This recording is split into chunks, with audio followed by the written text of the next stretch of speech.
one of our great allies, President Duda, Prime Minister, Mr. Mayor, to all the former ministers and presidents, as well as mayors and Polish political leaders from all across the country. Thank you for welcoming back to Poland. You know, it was nearly 1 year ago I spoke at the Royal Castle here in Warsaw, just weeks after Vladimir Putin had unleashed his murderous assault on Ukraine. Na Ukrainę. Największą wojnę lądową w Europie od czasu II wojny światowej. Zasady, które były kamieniem węgielnym pokoju przez 75 lat, groziło im zawalenie. Rok temu świat stanął już przed możliwością upadku Kijowa, ale ja stamtąd wróciłem i mogę powiedzieć, Kijów się trzyma. Kijów się dumnie trzyma. Wysoko niesie głowę, a przede wszystkim jest wolny. When Russia invaded, it wasn't just Ukraine being tested. The whole world faced a test for the ages. Europe was being tested. America was being tested. NATO was being tested. All democracies are being tested. The questions we faced were as simple as they were profound. Would we respond? Or would we look the other way? Would we be strong? Would we be weak? Would we, all of our allies, would be united or divided? 1 year later, we know the answer. We did respond. We would be strong. We would be united. And the world would not look the other way. We also face fundamental questions about the commitment to the most basic of principles. Would we stand up for the sovereignty of nations? Would we stand up for the right of people to live free from naked aggression? Would we stand up for democracy? 1 year later, we know the answers. Yes, we would stand up for sovereignty, and we did. Yes, we would stand up for the right of people to live free from aggression, and we did. And we would stand up for democracy, and we did. And yesterday, I had the honor to stand with President Zelensky in Kyiv to declare that we will keep standing up for these same things, no matter what.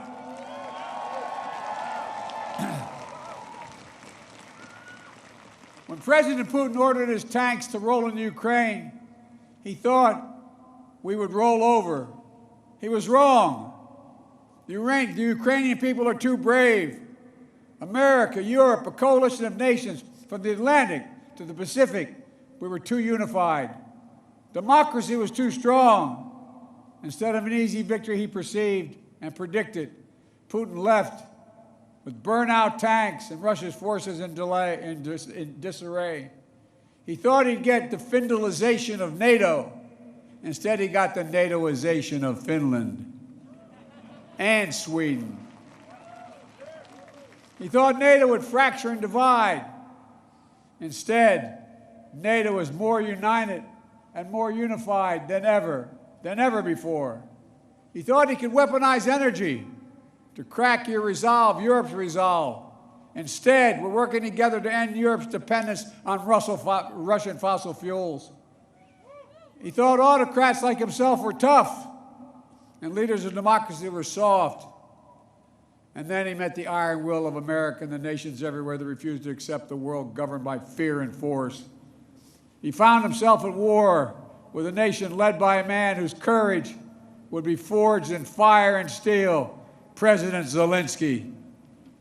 President Putin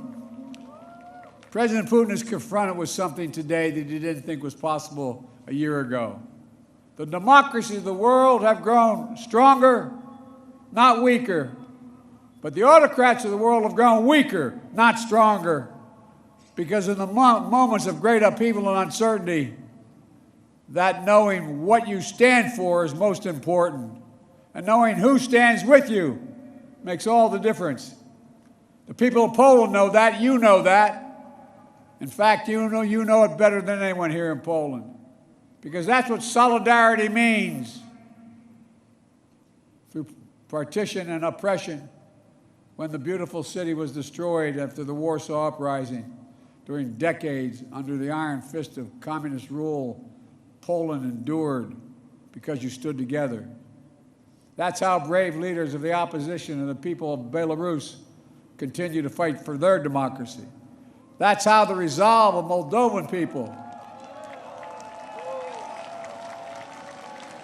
the resolve of the people of Moldova to live in freedom, when it gained them independence and put them on the path to EU membership.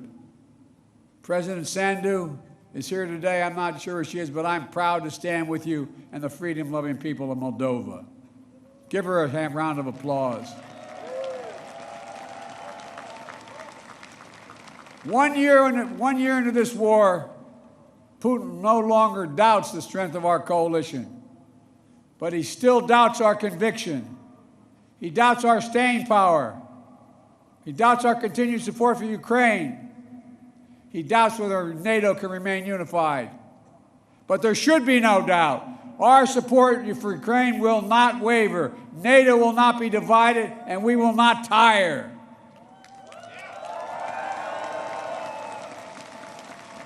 President Putin's craven lust for land and power will fail, and the Ukrainian people's love for their country will prevail. Democracies of the world will stand guard over freedom today, tomorrow, and forever.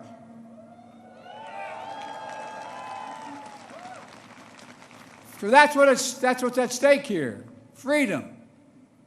That's the message I carried to Kyiv yesterday, directly to the people of Ukraine. When President Zelensky said he came to the United States in December, quote, he said, "This struggle will define the world and what our children and grandchildren, how they live, and then their children and grandchildren." He wasn't only speaking about the children and grandchildren of Ukraine.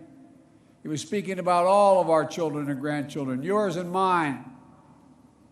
We're seeing again today what the people of Poland and the people across Europe saw for decades. Appetites of the autocrat cannot be appeased. They must be opposed. Autocrats only understand one word: no, no, no. No, you will not take my country. No, you will not take my freedom. No, you will not take my future. And I'll repeat tonight what I said last year in this same place. A dictator bent on rebuilding an empire will never be able to ease the people's love of liberty. Brutality will never grind down the will of the free. And Ukraine will never be a victory for Russia. Never.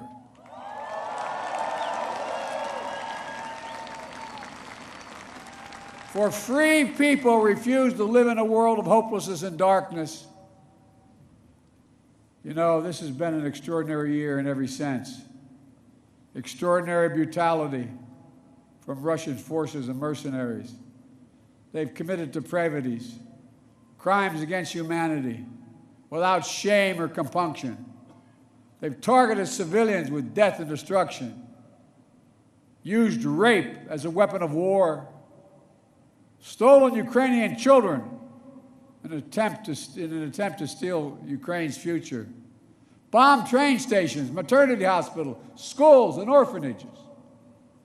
No one can turn away their eyes from the atrocities Russia is committing against the Ukrainian people. It's abhorrent. It's abhorrent. But extraordinarily, as well,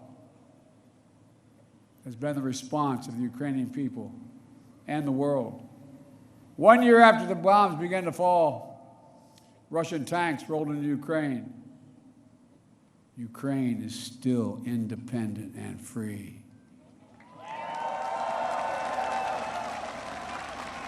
From Kherson to Kharkiv, Ukrainian fighters have reclaimed their land.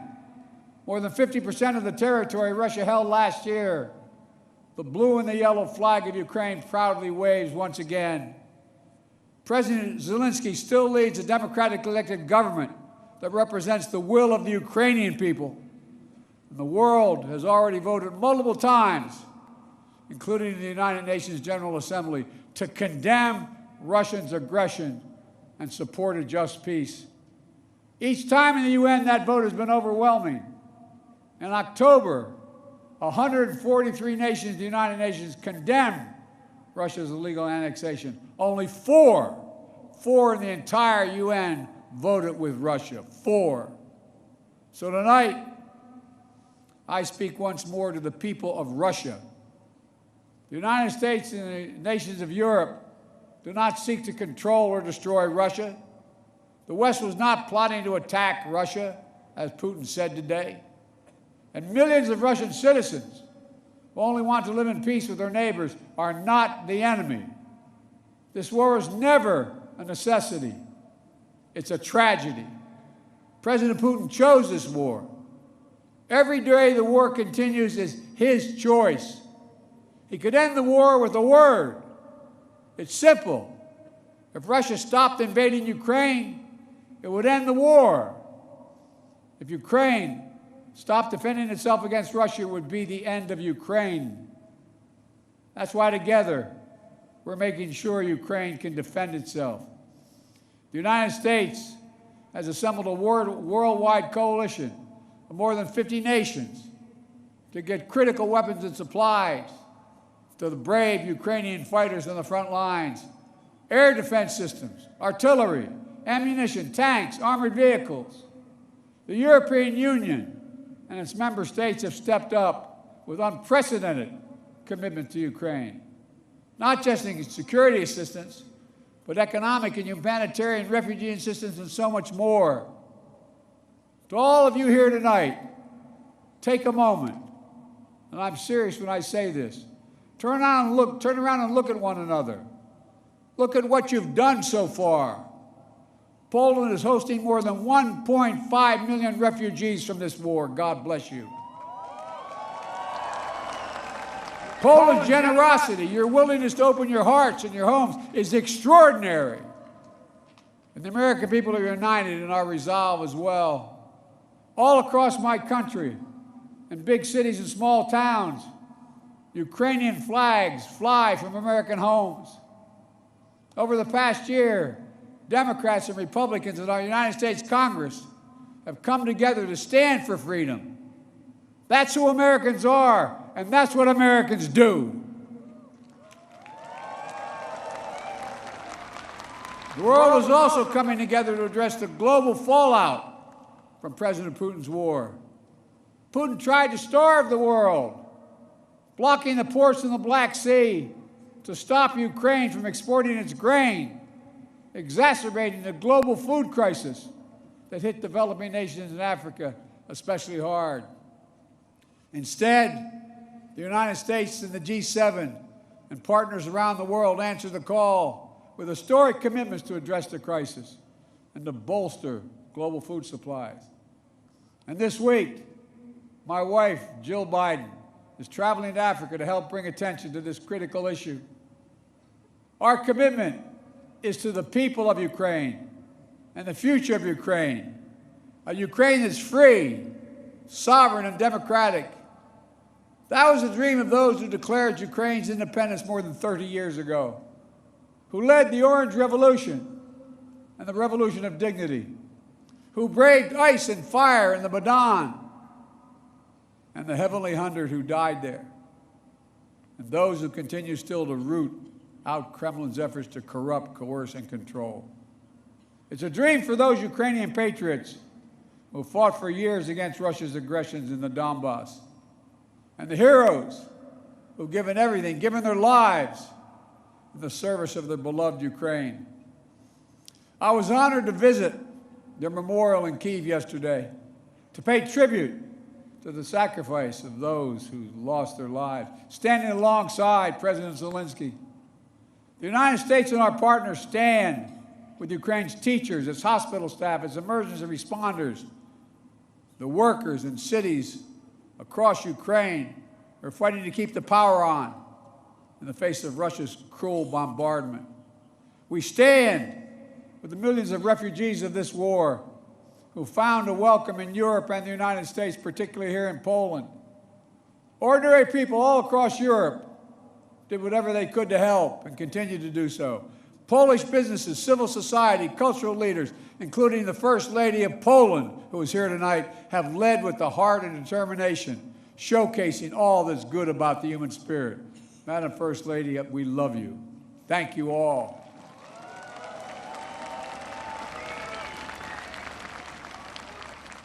I'll never forget last year visiting with refugees from Ukraine who had just arrived in Warsaw, seeing their faces, exhausted and afraid, holding their children so close, worrying they might never see their fathers, their husbands, their brothers, their sisters again. In that darkest moment of their lives, you, the people of Poland, offered them safety and light. You embraced them. You literally embraced them. I watched the looks on their faces. Meanwhile, together we made sure that Russia is paying the price for its abuses. We continue to maintain the largest sanction regime ever imposed in any country in history. And we're going to announce more sanctions this week together with our partners. We'll hold accountable those who are responsible for this war, and we'll seek justice for the war crimes and crimes against humanity continuing to be committed by the Russians. You know, there is much for us to be proud of over all that we have achieved together this past year. But we have to be honest and clear-eyed as we look at the year ahead. The defense of freedom is not the work of a day or of a year. It's always difficult. It's always important. As Ukraine continues to defend itself against the Russian onslaught and launch counteroffensive of its own, there will continue to be hard and very bitter days, victories and tragedies. But Ukraine is steel for the fight ahead. And the United States, together with our allies and partners, are going to continue to have Ukraine's back as it defends itself. Next year, I will host every member of NATO for our 2024 summit in the United States. Together, we'll celebrate the 75th anniversary of the strongest defensive alliance in the history of the world, NATO. And let there be no doubt, the commitment of the United States to our NATO alliance and Article 5 is rock solid. And every member of NATO knows it, and Russia knows it as well. An attack against one is an attack against all. It's a sacred oath. Sacred oath to defend every inch of NATO territory.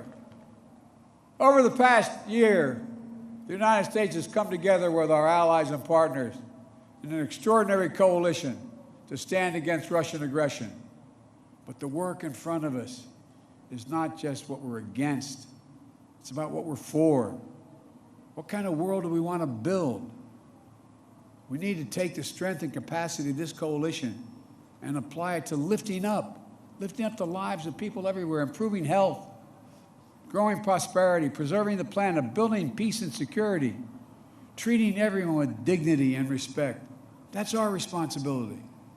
The democracies of the world have to deliver it for our people. As we gather tonight, the world, in my view, is at an inflection point. The decisions we make over the next 5 years or so are going to determine and shape our lives for decades to come. That's true for Americans. It's true for the people of the world.